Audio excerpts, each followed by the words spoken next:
Ce coiffeur coupait les cheveux gratuitement. Tout le quartier y allait, hommes, femmes, enfants, tout le monde. Mais personne n'a remarqué qu'après chaque coupe, leurs rêves disparaissaient, un par un. Je suis Léna et je vous raconte les histoires que personne n'ose raconter. Cette histoire m'a été confiée par un homme qui a perdu tout ce qui comptait pour lui. Pas son argent, pas sa famille, mais quelque chose de plus précieux, son avenir.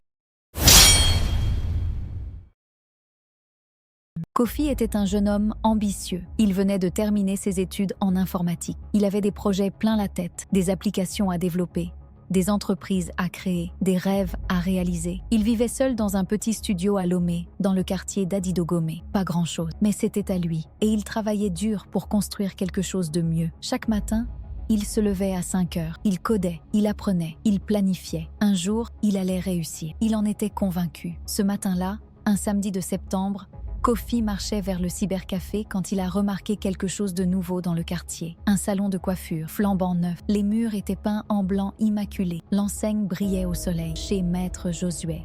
Coiffure gratuite, gratuite. Kofi s'est arrêté. Il a relu l'enseigne. Coiffure gratuite. Il a regardé à travers la vitrine. À l'intérieur, le salon était moderne, propre, avec des fauteuils en cuir, des miroirs partout, des lumières LED et surtout, il y avait une file d'attente. Au moins 15 personnes attendaient déjà. Kofi a hésité. Il avait besoin d'une coupe. Ses cheveux étaient trop longs. Mais gratuit, ça sentait l'arnaque. Puis il s'est dit, et puis quoi, c'est juste une coupe de cheveux. Qu'est-ce que je risque? Il est entré. À l'intérieur, l'ambiance était étrange. Les gens attendaient en silence. Personne ne parlait. Tout le monde fixait son téléphone. Ou le vide. Derrière le comptoir, il y avait un homme, grand, mince, la cinquantaine peut-être, cheveux grisonnants, sourire impeccable. Il portait une blouse blanche comme celle d'un médecin. « Bienvenue, jeune homme. Je suis Maître Josué. Tu viens pour une coupe ?»« Oui, c'est vrai que c'est gratuit ?» Maître Josué a ri doucement. « Oui, mon frère, complètement gratuit. C'est ma façon de donner au quartier. J'ai réussi dans la vie. Maintenant, je partage. » Kofi a regardé autour de lui. Le salon était vraiment luxueux. Trop luxueux pour être gratuit. Mais comment vous gagnez votre vie alors? Maître Josué a souri encore plus largement. Ne t'inquiète pas pour ça. J'ai d'autres sources de revenus. Assieds-toi. Ton tour va venir. Kofi s'est assis. Il a attendu presque 2 heures. Mais finalement, son tour est arrivé. Maître Josué l'a installé dans le fauteuil. Il a mis une cape autour de son cou. « Alors, jeune homme, quelle coupe tu veux ?» « Juste un rafraîchissement, pas trop court. » « Très bien. » Maître Josué a commencé à couper. Ses gestes étaient précis, rapides, professionnels. Mais il y avait quelque chose d'étrange. Chaque fois qu'il coupait une mèche, il la ramassait soigneusement. Il ne laissait rien tomber par terre. Toutes les mèches étaient placées dans un petit sac en plastique transparent. « Pourquoi vous gardez les cheveux ?» Maître Josué a ri. « Pour le compost.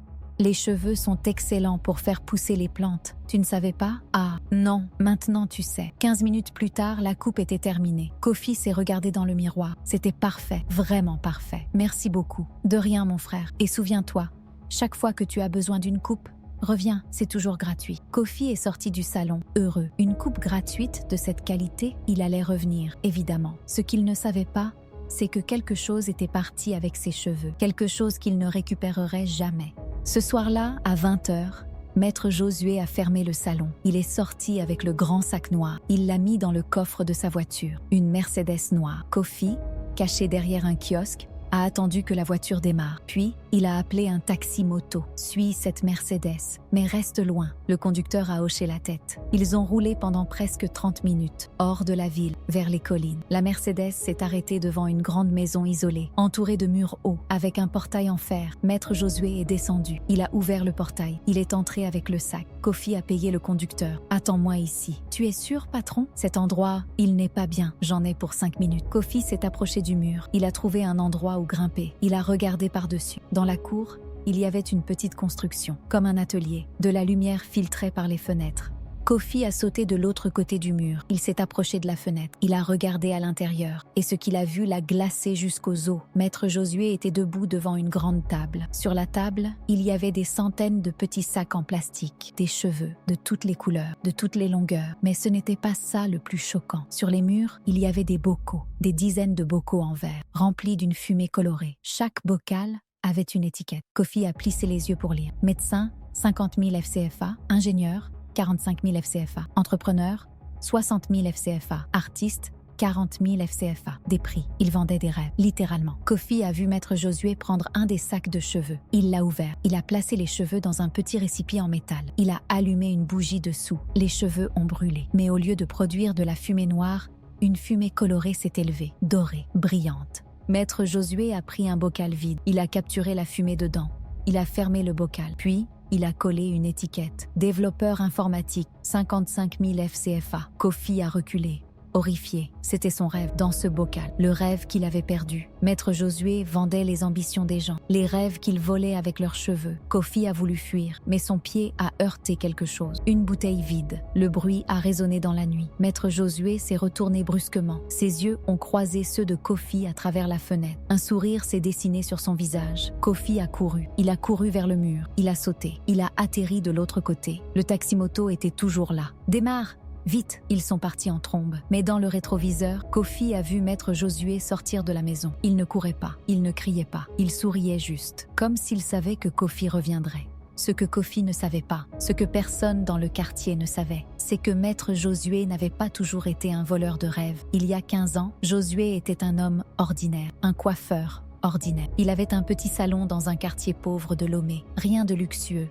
Juste de quoi survivre. Mais Josué avait un rêve. Il voulait devenir grand. Il voulait des salons dans tout le pays. Il voulait réussir. Alors il a travaillé dur, très dur, pendant des années. Mais rien ne marchait. Les clients ne venaient pas. Les dettes s'accumulaient. Et un jour, tout s'est effondré. Sa femme l'a quitté. Sa famille l'a rejeté. Il a tout perdu. Il s'est retrouvé à la rue, sans rien, sans personne. C'est là qu'il l'a rencontré. Un vieil homme, vêtu de noir, avec des yeux qui brillaient comme des braises. « Tu veux réussir ?» Josué, assis sur un banc, épuisé, a levé les yeux. « Qui êtes-vous » ? « Quelqu'un qui peut t'aider. Personne ne peut m'aider. » Le vieil homme s'est assis à côté de lui. « Tu as raté ta vie parce que tu manquais de quelque chose. Tu sais quoi ? Quoi ? L'ambition des autres. » Josué a froncé les sourcils. « Je ne comprends pas. » Le vieil homme a souri. « Les gens qui réussissent ont quelque chose en eux. Une flamme, une force, un rêve qui les pousse. Toi, tu as essayé, mais ta flamme était trop petite. Alors quoi ? Je suis condamné ? Non, parce que tu peux prendre la flamme des autres. Prendre ? Le vieil homme a sorti un petit objet de sa poche. Une paire de ciseaux, anciens, rouillés. Avec ces ciseaux, tu pourras couper plus que des cheveux. Tu pourras couper les rêves, les ambitions, les désirs. Comment ? Les cheveux portent l'essence de la personne, ses pensées, ses désirs. Coupe les cheveux avec ces ciseaux et tu pourras extraire cette essence. Et après, tu la vends à ceux qui ont perdu leurs rêves, à ceux qui veulent changer de vie. Tu deviens riche. Josué a regardé les ciseaux. Quel est le prix ? Le vieil homme a ri. Il n'y a pas de prix. Pas pour toi. Le prix sera payé par ceux à qui tu voles leurs rêves. Que leur arrive-t-il ? Ils deviennent vides. Ils perdent leur motivation, leur ambition. Ils survivent, mais ils ne vivent plus vraiment. Josué a hésité. C'est mal. C'est la vie. Certains prennent, d'autres donnent. Toi, tu as assez donné. Maintenant, prends. Josué a tendu la main. Il a pris les ciseaux. Et depuis ce jour, il n'a plus jamais été pauvre. Mais il n'a plus jamais été humain non plus. Le lendemain, Kofi a voulu aller à la police. Mais quoi dire ? Un coiffeur vole les rêves des gens et les vend dans des bocaux ? Il l'aurait pris pour un fou. Il a décidé d'agir seul. Il est retourné au salon. Cette fois, avec un plan. Il est entré. Maître Josué l'a accueilli avec son sourire habituel. « Kofi, content de te revoir. Tu veux une autre coupe ? » « Non, je veux récupérer ce que vous m'avez volé. » Le sourire de Maître Josué s'est figé. « Je ne vois pas de quoi tu parles. Mes rêves, vous les avez pris, avec mes cheveux. » Maître Josué a regardé autour de lui. Le salon était plein de clients. Tous écoutaient. « Mon ami, je pense que tu es fatigué. Tu devrais rentrer te reposer. »« Je ne suis pas fou. Je vous ai vu. J'ai vu les bocaux. » Les clients commençaient à murmurer. Certains semblaient troublés. Maître Josué a fait un geste. 2 hommes sont sortis de l'arrière-boutique. Grands, costauds, raccompagnaient ce jeune homme dehors. Il est confus. Les 2 hommes ont attrapé Kofi. Il s'est débattu. « Lâchez-moi, vous ne comprenez pas. Ils volent vos rêves. » Mais les clients ne bougeaient pas. Ils regardaient juste, vide. Kofi a été jeté dehors. Il est tombé sur le trottoir. Maître Josué est sorti. Il s'est penché vers lui. « Kofi, tu es intelligent. Tu as compris, mais comprendre ne suffit pas. Je vais vous dénoncer. » À qui ? À la police ? Ils ne te croiront pas. À tes amis, ils te prendront pour un fou. Maître Josué s'est relevé. Et même si tu trouves quelqu'un qui te croit, même si tu arrives à me détruire, tu ne récupéreras jamais ce que tu as perdu. Pourquoi ? Parce que ton rêve est déjà vendu. Kofi a senti son cœur se briser. À qui ? À un homme d'affaires de Cotonou. Il voulait devenir développeur. Il a payé 55 000 francs. Et maintenant, c'est lui qui a ton rêve, ton ambition, ton avenir. C'est pas possible, c'est déjà fait. Maître Josué est rentré dans le salle. Kofi est resté là, assis sur le trottoir. Brisé. Mais Kofi n'a pas abandonné. Il a passé les jours suivants à chercher, à interroger les gens, à comprendre. Il a découvert que Maître Josué avait des acheteurs partout, des gens riches qui voulaient réussir sans effort, qui achetaient les rêves des pauvres et personne ne posait de questions. Puis Kofi a eu une idée. Si les rêves pouvaient être volés, peut-être qu'ils pouvaient aussi être récupérés. Il est retourné voir Mensa. Mensa, tu connais un marabout? Un vrai? Pourquoi? J'ai besoin d'aide spirituelle. Mensa l'a emmené voir Papa Kofi, un vieux marabout respecté du quartier. Kofi lui a tout raconté. Papa Kofi a écouté en silence, puis il a hoché la tête. Ce que tu décris est ancien, très ancien. Un pacte avec des forces sombres. Vous pouvez m'aider? Je peux essayer, mais ce sera dangereux. Je suis prêt. Papa Kofi a préparé quelque chose. Des gris-gris, des poudres, des prières. Tu dois retourner là-bas, dans sa maison, et tu dois détruire les ciseaux. Les ciseaux, c'est la source de son pouvoir. Tant que les ciseaux existent, il pourra continuer. Et mes rêves, si tu détruis les ciseaux, tous les rêves volés seront libérés. Ils retourneront à leurs propriétaires. Tous ceux qui n'ont pas encore été transférés. Et ceux qui sont déjà vendus, Papa Kofi a baissé les yeux. Ceux-là sont perdus pour toujours. Cette nuit-là, Kofi est retourné à la maison de Maître Josué. Il a escaladé le mur. Il a traversé la cour. Il est entré dans l'atelier. Les bocaux étaient toujours là, des centaines, brillants dans le noir. Kofi a cherché les ciseaux. Ils étaient posés sur la table, anciens, rouillé, mais il semblait vibrer. Il a tendu la main pour les prendre. Je savais que tu reviendrais. Kofi s'est retourné. Maître Josué était là, debout dans l'embrasure de la porte. Donne-moi les ciseaux. Non, Kofi, tu ne comprends pas. Sans ces ciseaux, je redeviens ce que j'étais.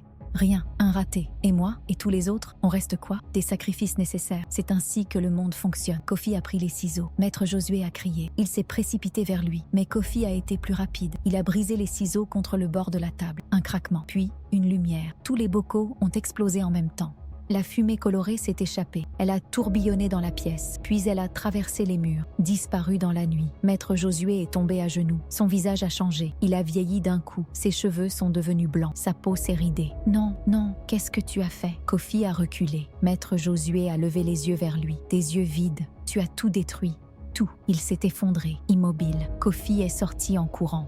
Le lendemain, la police a retrouvé Maître Josué mort dans son atelier. Crise cardiaque, ont-ils dit. Le salon a été fermé. Et étrangement, dans tout le quartier, des gens ont commencé à se réveiller. Des gens qui avaient perdu leur motivation, leur ambition, leurs rêves. Soudainement, ils se souvenaient. Ils se sentaient vivants à nouveau. Mensa a appelé Kofi. Mon cousin, il veut redevenir médecin. Il s'est inscrit pour reprendre ses études. C'est bien. Et toi? Kofi a regardé son ordinateur. Il avait ouvert son code. Et pour la première fois depuis des semaines, tout avait du sens. Moi aussi, je me souviens. Il s'est remis à travailler sur son application. Mais quelque chose avait changé. Une partie de son rêve était revenue. Mais pas tout. Papa Kofi avait eu raison. Les rêves déjà vendus étaient perdus pour toujours. Kofi avait récupéré une partie de son ambition. Mais l'étincelle, la passion dévorante qu'il avait avant, elle était chez quelqu'un d'autre maintenant. Un homme d'affaires à Cotonou qu'il ne rencontrerait jamais. Cette histoire, Kofi me l'a racontée lui-même. Il vit toujours à Lomé. Il a fini par créer son application. Elle a même eu un petit succès. Mais il dit qu'il ne ressent plus jamais la même passion qu'avant. Comme si une partie de lui avait été définitivement arrachée. Il y a des choses dans ce monde qu'on ne devrait jamais donner. Même pour un service gratuit. Même pour quelque chose qui semble anodin. Vos cheveux portent votre essence.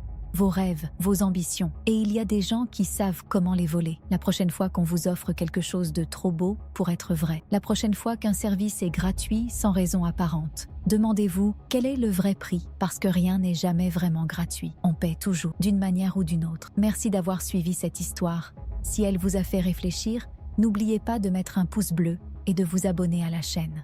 Et dites-moi en commentaire, accepteriez-vous un service gratuit d'un inconnu ou poseriez-vous des questions d'abord? À la prochaine, si vous osez revenir. Je suis Léna.